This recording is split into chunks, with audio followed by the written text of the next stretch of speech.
Bueno, ¿cuáles son los números que se pretenden? ¿Cómo está el salario de los estatales en relación al costo de la canasta? Sabemos que existen diversidades de situaciones de revista y de convenios dentro de lo que son los propios trabajadores del Estado, así que aprovechamos para charlar con él. Marcelo, ¿cómo te va? Buen día. Acá te saludamos con Nahuel y te habla Alejandra Farías. Hola Alejandra, un saludo a Nahuel. Bueno, primero aclarar que soy secretario administrativo. Administrativo, no, perdón. Comienzan los problemas, digamos. Sí, tal cual, perdón. Dale. Bueno, Marcelo, pidieron de todas formas la apertura, en este caso, de la mesa de discusión, ¿no? Acá sabemos que paritarias en sí no existen. Así es, nosotros ayer hemos pasado una nota al gobernador de la provincia y al ministro Zafrán, que es con el interlocutor que nosotros siempre tenemos las mesas, para que convoque nuevamente a la mesa salarial para comienzo de este año, en enero, porque entendemos que el poder adquisitivo de los trabajadores ha sufrido una depreciación importante a fines del año 2023, que todavía no pudimos recuperar. En el 2024 también, porque arrastramos esa depreciación del salario, que fue importante porque tuvimos incrementos y devaluaciones entre medio que afectaron al bolsillo de los trabajadores, y los números de la inflación, nosotros entendemos que si bien está medio por el Estado y todo, pero no se condice con cuando uno va al supermercado todos los días con los incrementos de los combustibles, de los impuestos nuevos que aparecieron este año, tanto municipales como provinciales, el incremento de la luz, del gas, y la verdad que con los sueldos como estamos, se hace imposible, inviable que los trabajadores, por lo menos de la provincia, puedan afrontar todos estos gastos ya a principios de este año, ¿no? ¿Cuál es el promedio salarial de un trabajador del Estado, Marcelo?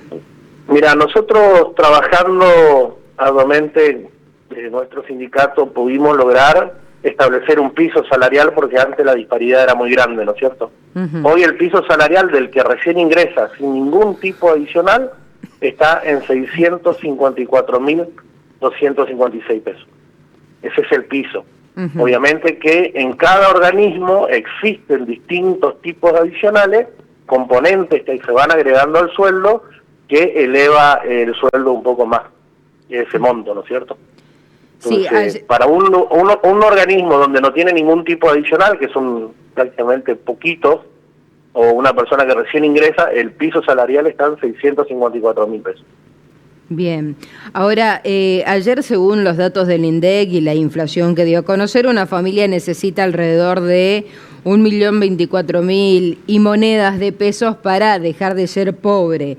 Los trabajadores del Estado en Misiones, ¿en qué porcentaje alcanzan esa cifra?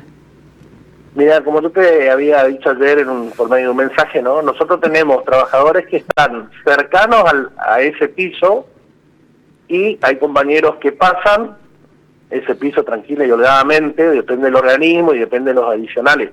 Y hay otros que estamos ahí sobre el piso, ¿no es cierto? Ese es el tema. Hay una gran diferencia en lo que no cobran adicionales para poder llegar a estar prácticamente en la mitad de la tabla, digamos, de lo que establece para no ser pobres. Somos recontra pobres, digamos, ¿no?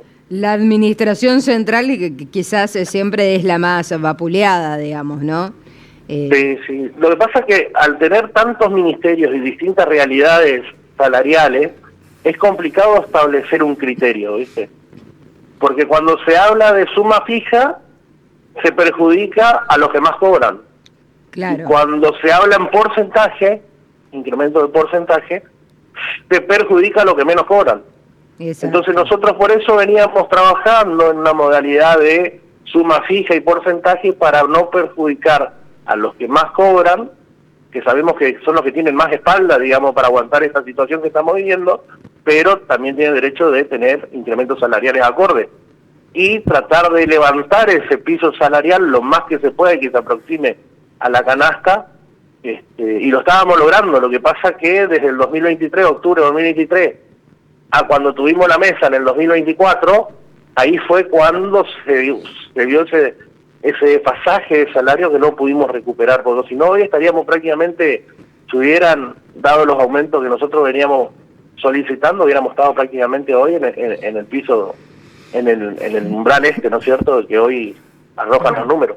Siempre y cuando sean trabajadores estables y de planta, Marcelo, digo, porque tenemos varias situaciones de revista dentro del Estado. Claro, siempre y cuando, por supuesto, siempre y cuando sean trabajadores en relación de dependencia o contratados con contrato con relación, ¿sí? Planta permanente o contrato con relación, que son los contratos, lo que logramos que nuevamente sea año a año, ¿no es cierto? Que el año pasado se hicieron cada 6 meses.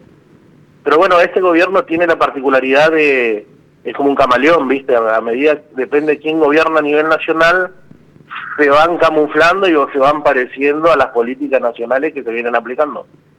Por eso digo, en la época yo no estoy haciendo política, simplemente estoy describiendo una realidad como trabajadores nosotros vivimos.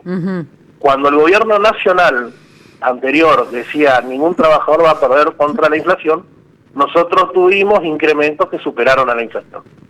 En este gobierno que es de ajuste, que es muy similar a lo que fue el de Macri, nada más que mucho más, con más ajuste, que está pisando hoy el salario porque que te den un incremento del 1% a nivel nacional, los trabajadores nacionales, y irrisorio con la cantidad de aumentos que hubieron, es la misma política que en su momento aplicó Macri, a pisar salarios para que no se dispare la inflación. Entonces nosotros sabemos que estos momentos son momentos muy difíciles para los trabajadores y bueno, estamos tratando de preservar a los trabajadores y poder contenerlo dentro de la estabilidad laboral hoy, ¿no es cierto? Y seguir luchando por salarios, obviamente, pero hoy la prioridad es la estabilidad laboral. Un ajuste vinculado al porcentaje inflacionario mensual, ¿les sirve a los trabajadores del Estado o debería superar eso para...? No, debería superar ampliamente porque, vuelvo a decir, nosotros venimos con un atraso importante desde octubre de 2023. Claro. Y, a ver, todos nos damos cuenta que estos números que está mandando el INDEX no son reales. Por lo menos para nosotros que vamos al supermercado todos los días. Vos te vas al supermercado y hay incremento la leche, incrementó el pan, incrementó la carne. En diciembre fue impresionante el incremento que hubieron en alimentos, en la canasta alimenticia. La luz también, porque terminaron sacando subsidios. Ahora el incremento que hubo en impuestos inmobiliarios, más allá de que hubo una bonificación, que la verdad que subieron el 300% los impuestos inmobiliarios en una situación donde no tenemos los incrementos salariales que tendríamos que estar acorde para poder pagar. Una familia que antes pagaba, por ejemplo en Villa Cabello, un impuesto inmobiliario de 3.000 pesos al año, de renta estoy hablando, hoy está en 44.000 pesos. Un departamento en Villa Cabello está creciendo 49, menos el descuento del 10%, menos la bonificación, terminan pagando casi 36.000 pesos. Entonces, y el incremento a nivel nacional, vamos a poner una familia a nivel nacional, el incremento del 1% del sueldo.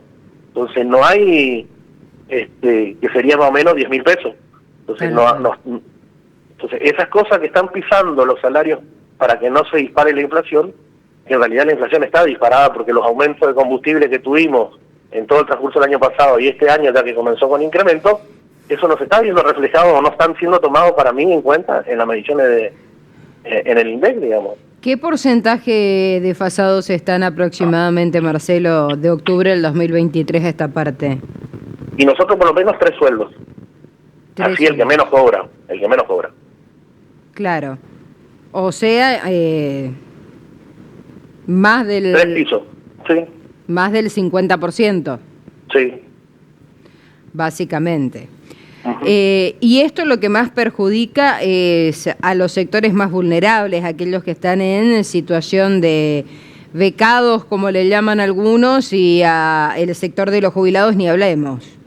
Sí, bueno, los jubilados tienen un atraso en los pagos también, que se va pagando a cuenta. Ni hablemos de los que se jubilan en el Estado municipal, porque tienen los sueldos muy bajos, blanqueados muy bajos, por lo tanto se van con la mínima. Entonces, esos compañeros hoy, hay algunos que están ganando 130.000 pesos de jubilación. ¿Sirve de algo la ventana jubilatoria? Digo con esto, porque la verdad es que cada vez que uno dialoga con aquellas personas que están jubiladas del IPS, cobran menos que la mínima nacional, que ya de por sí es extremadamente baja, ¿no? Bueno, la ventana jubilatoria sirve en algún en algún punto para aquellos que tienen salarios negros, ¿sí? El problema es que o tienen algún adicional en negro al momento de irse, entonces se toma todo lo que está, lo que se cobra como salario, todo el sueldo entero se cobra y de ahí se saca el porcentaje para la jubilación. Para ese caso sirve. Ahora, en el caso de los municipales, ellos tienen prácticamente todo el sueldo negro, a pesar que hay una ley provincial que les obliga a los intendentes a blanquear. Este año tienen que terminar de blanquear casi prácticamente el 80% del salario, pero esas personas estuvieron aportando durante años, una cifra irrisoria, digamos, sobre lo que es la parte previsional, porque los básicos eran muy bajos, o son muy bajos, y toda la mayoría del sueldo están negros. Entonces al momento de jubilarse la mínima y no le sirve. Claro. ¿Qué hacen los intendentes? Le blanquean el salario el último año antes de irse, categoría 24, con un sueldo espectacular, pero cuando el IPS hace el promedio para jubilarse, para poder sacar el índice, le tira para abajo. Claro. Y eso termina desfinanciando la casa, de lo que nosotros le planteamos a Zafrán en su momento, y por eso salió la ley también para que los intendentes blanqueen el salario. Porque, ¿qué decían los intendentes? Cuando nos dan la coparticipación ya nos sacan la parte del IPS, entonces nosotros recibimos menos plata, pero le están robando a los trabajadores al no hacer el aporte que corresponde. Ahora, ¿por qué se da esto, Marcelo? ¿Hay demasiados trabajadores bancados y que dependen directamente del Estado? Digo, ¿la planta supera la necesidad en algunos casos? Mira, yo lo que te puedo decir es que cuando uno está en su casa y no pasa, o pasa pocas veces vamos a hablar en el caso de los municipales, ¿no? Uh-huh. Te pasa pocas veces el camión recolector y vos tenés 2 días, 3 días la basura fuera de tu casa, uno se queja y dice, ¿por qué no pasa más seguido? Y porque no hay gente, digamos, ¿no? Uh-huh. O en el estado provincial, cuando uno se va al hospital y vos tardás 4 horas para que te atiendan, y la verdad que la cantidad de médicos y enfermeros no dan abasto para atender la demanda que tiene. Entonces, ¿qué decimos nosotros? Faltan más profesionales, faltan más. Cuando vos necesitas una escuela cerca, porque la escuela más cerca que te queda tenga 7 kilómetros de tu casa, vos necesitas, cuando se empieza a hacer un núcleo importante en algún barrio, y necesitas que el Estado esté presente cerca de tu barrio, necesitas que haya una escuela, que haya más seguridad. Entonces, el Estado no es que hay mucha gente, a lo mejor la política de sobrecargar en algunos sectores gente que no hace determinadas funciones es otra cosa, pero para mí, cuando dicen que hay que achicar el Estado y esas cosas, para mí no. A mayor cantidad de personas, la cantidad de trabajadores estatales tiene que crecer en forma proporcional, digamos. Uh-huh. Porque si no, cuando no hay policía, uno dice, no hay policía acá en mi barrio, no hay, no. Y bueno, hay que poner más policía para que haya más policía en el barrio. Sí, entonces, claramente hay una deficiencia de políticas interesantes, porque a ver... Uh-huh. Por eso nosotros decimos, policías en el Estado el Estado no sobra gente, falta gente, ¿viste? Policías hay y hay en todos lados ciertos profesionales, pero vos ves una concentración importante de gente ubicadas en oficinas haciendo todos lo mismo. Y a ver, uh-huh. no hay que ser, no es por criticar, digo, pero vos te vas a veces a algún lugar, tardás 300 años en hacer un trámite y tenés a 20 tipos tomando mate y a 4 atendiendo, o sea, tampoco sirve, eso es ineficiente. No, eso es ineficiente, pero son políticas, ¿eh? No es que la persona... Porque entonces, si la persona, en todo caso, deberíamos decir, a ver, dejemos a los 4 o 5 que laburan acá y el resto que salgan a hacer alguna tarea donde haga falta gente, ¿no? Sí, obviamente que por eso digo, son políticas de trabajo. ¿Viste? Si vos necesitas gente que esté en la calle controlando, vos tenés una dotación de personas que está ociosa, tenés que sacar a esas personas a hacer el trabajo que tienen que hacer. Entonces, si vos tenés que sacar para que haya controles, determinados controles viales, controles a comercio, para ver determinadas cuestiones que tienen que ver con y vos tenés gente. Por eso es una política. ¿Qué hacemos con la gente que está? Tal cual. Me ha pasado miles de veces, a veces en actos especiales en la Cámara de Diputados, y vos decís, ¿y esto?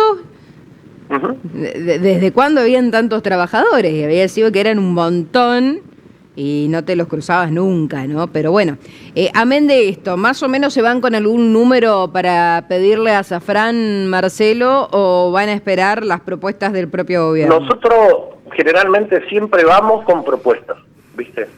Y en base a eso, después, bueno, discutimos. También hay veces que escuchamos lo que ellos plantean y nosotros refutamos con los números que nosotros vamos haciendo y así vamos trabajando y tratamos de llegar a lo mejor para los trabajadores, ¿no es cierto? Que los trabajadores tengan un buen incremento salarial. Ya tienen... Hay muchas veces que no llegamos a ese número deseado y nosotros no firmamos los acuerdos porque no vamos a firmar acuerdos a la baja. Si ustedes se fijan, los últimos acuerdos salariales no hemos firmado nosotros porque no llegamos a los números que nosotros pretendíamos.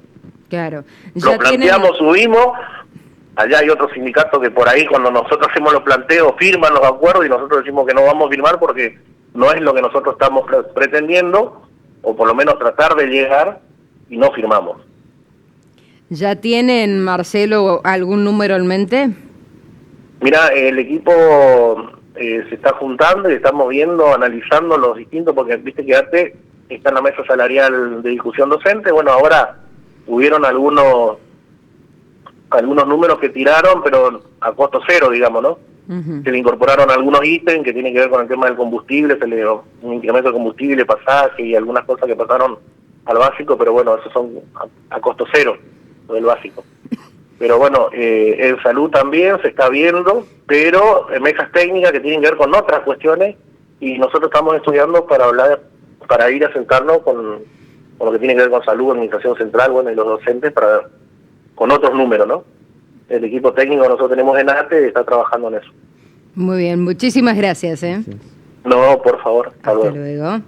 Bueno, Marcelo Graciadei, secretario administrativo entonces de ATE Misiones, el pedido de reapertura de mesas, un desfasaje aproximado de 3 salarios de los mínimos del ingreso a lo que es la administración pública, que desde está como bien, 23. Como bien lo dijo Marcelo, en 670 y pico ese salario inicial, así que estamos superando la cifra del 50% de desfasaje en los que son los trabajadores estatales. Imagínate el sector de los jubilados, etcétera, que viene un poco más desfasado aún.